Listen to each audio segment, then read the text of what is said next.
So, what if pretty much everything you've ever been taught about money is just plain wrong? It's a huge question, right? But that's exactly the idea at the heart of Rich Dad Poor Dad. This is the book that completely rewired how millions of people look at their finances. So, we're going to break down Robert Kiyosaki's biggest ideas and really get to the bottom of this new way of thinking about money. All right, so the whole thing kicks off with a really simple story.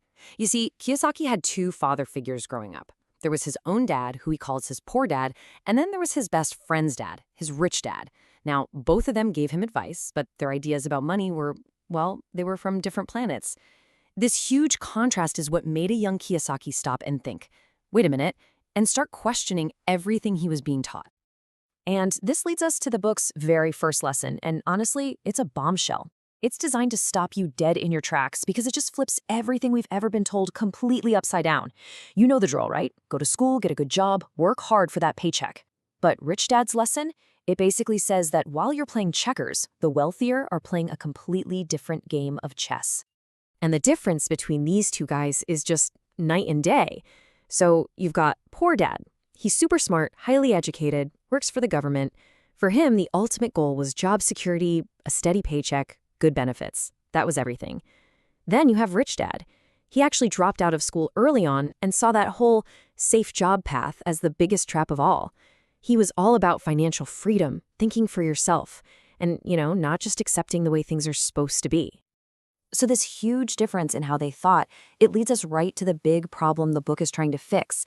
It's a concept Kiyosaki famously calls the rat race. And you can think of it like this invisible financial treadmill that so many of us are running on, sometimes without even knowing we're on it. Okay, so what is the rat race exactly? Well, picture this. It's this never-ending cycle. You work hard, you get a raise, awesome. So what do? Maybe you buy a bigger house or a slick new car. The problem is your expenses suddenly balloon to match that new income. And before you know it, you're trapped. You have to work even harder just to pay for all this new stuff.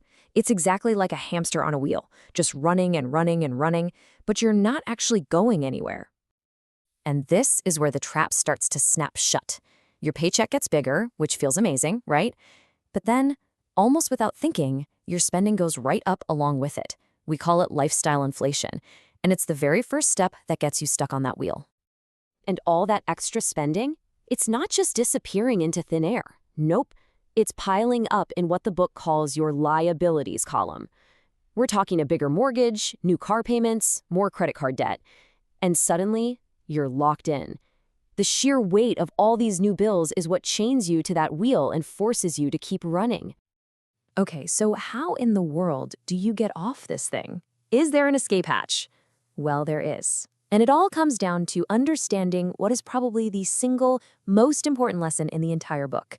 The incredibly simple but life-changing difference between an asset and a liability. All right, let me ask you a question, and this one really goes against the grain.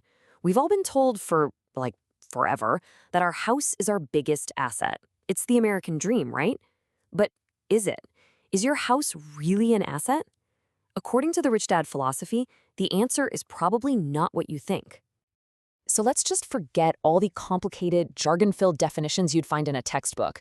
Rich Dad's definitions are brutally simple, and they're all about one thing: cash flow. That's it. An asset puts money in your pocket, and a liability takes money out of your pocket. Seriously, that's the whole definition. Just think about which way the money is flowing. With the house you live in, money is constantly flowing out, right? You're paying the mortgage, property taxes, insurance, repairs. It's a constant drain. That makes it a liability. But a true asset, say a rental property that you own, that has cash flowing into you every single month. See the difference? And this is where it all comes together. If you look at the financial picture for each dad, it's crystal clear. Poor dad gets his paycheck from his job, and nearly all of it gets eaten up by his expenses and paying off his liabilities. But rich dad's finances? Totally different story. His income is actually being generated by his assets. That asset column is so big, it pays for all his expenses and then some. That right there, that's the blueprint for financial freedom. Okay, so knowing the definitions is great, but it's only half the battle. If you really want to escape the rat race for good, it takes something more. It requires a really deep, fundamental shift in your mindset. It's not just about the math, it's about changing the way you think. You see, The book argues that most of us are controlled by two powerful emotions when it comes to money: fear and greed. The fear of not being able to pay your bills is what keeps you chained to that job. But then, the moment you get that paycheck, desire or greed kicks in. You see all the nice things you can buy, and you spend. And that spending just fuels the fear all over again for the next month. It's an absolutely vicious emotional cycle. And here's a massive part of that mindset shift. Rich Dad taught that saying the words, "I can't afford it," is like a switch that just shuts your brain off. It's an end to the conversation. But if you ask yourself, okay, how can I afford it? Well, that's a game changer. That question forces your brain to wake up, to get creative, and to start looking for possibilities and solutions. It's such a simple little switch from a statement to a question, but it's one of the most powerful tools you have. All right, so you're working on the mindset. You're asking the right questions. What do you actually do? Well, this brings us to the final and maybe the most practical big idea from the book. It's time to mind your own business. Now, the book makes a really important distinction here that a lot of people miss. Your profession, that's your job. That's what you do from 9 to 5 to earn a salary. But your business, that is your asset column.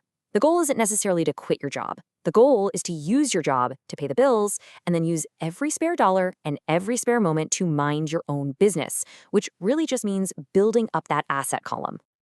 And just to be clear, when he says mind your own business, he's not talking about getting a second job or working more hours. No way. He's talking about acquiring real, genuine assets, the kind of things that make you money even when you're sleeping. We're talking about things like stocks, bonds, real estate that pays you rent, royalties from a book or a patent, things that work for you so you don't have to work for them. That's what you focus on buying. So let's wrap this up with the big takeaway. The message of Rich Dad Poor Dad is not about being reckless and quitting your job tomorrow. Not at all. It's about a fundamental shift in where you put your focus. Your job, your profession, that pays the bills today. It keeps the lights on. But the real question, the one that will define your entire financial future, is this: what are you doing to feed your asset column? What are you building that will one day buy your freedom?